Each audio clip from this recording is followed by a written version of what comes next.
এখন যাচ্ছি এক ফ্রেন্ডের সাথে দেখা করতে, আর হাতে এই প্যাকেটটা দেখছো, এতে কিছু জিনিস আছে যেটা বোন পাঠিয়েছে, তো তাকে দেব।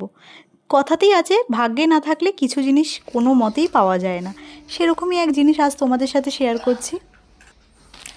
রাস্তায় হঠাৎ ওর ফোন আসে যে ট্রেনটা প্ল্যাটফর্মে টাইমের অনেক আগে চলে এসেছে, আর ও আমার জন্য স্টেশনে অনেকক্ষণ ধরে ওয়েট করছে, যার জন্য আমি মেন রোড না ধরে এই জঙ্গলের মধ্যে দিয়ে যাচ্ছিলাম। ভয় ভীষণ লাগছিল যে জানি না সাপ বেরিয়ে যাবে কি। সামনেই দেখছো একটা পুকুর, তো পুকুরটায় কিছু দেখা যাচ্ছিল না। আমরা কিছুদিন ধরে যে যার কাজে এতটাই ব্যস্ত হয়ে পড়েছিলাম যে একে অপরকে সময় দিতে পারিনি। আর আমার বান্ধবী আজকে বাড়ি ফিরে যাবে, ওর সাথে জানি না আবার কবে দেখা হবে।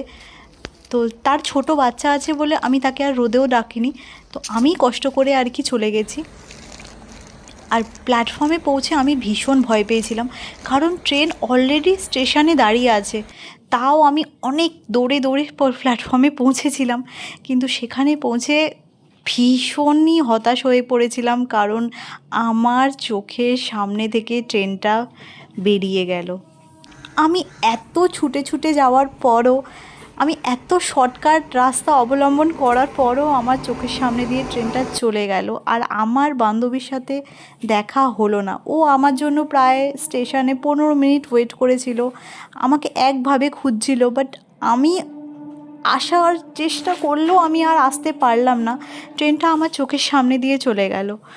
এই সময়ের যে ফিলিংসটা, এই সময় যে কষ্টটা, কারণ আমাদের দেখা ভীষণই কম হয়। আমার বান্ধবী অনেক দূরে, তার বিয়ে হয়েছে, সে অনেক দূরে থাকে। হাতে থাকা প্লাস্টিকটা হাতেই রয়ে গেল, সে চলে গেল। আমি পেছন থেকে তাকে টাটা করলাম, জানি না ওর সাথে তো আমার চোখের দেখাও হলো না, আমি তাকে দেখতেই পাইনি। ভীষণ মন খারাপ হচ্ছিল সেই সময়টা, শুধু খালি প্ল্যাটফর্মটা দেখে আরোই কষ্ট হচ্ছিল। একদমই ভালো লাগছিল না, একদমই ভালো লাগছিল না। আমি ওর জন্য ওখানে অনেকক্ষণ চুপ করে স্টেশনে দাঁড়িয়ে রইলাম, কিন্তু আর কি, তারপরে তো ফিরে আসতেই হবে।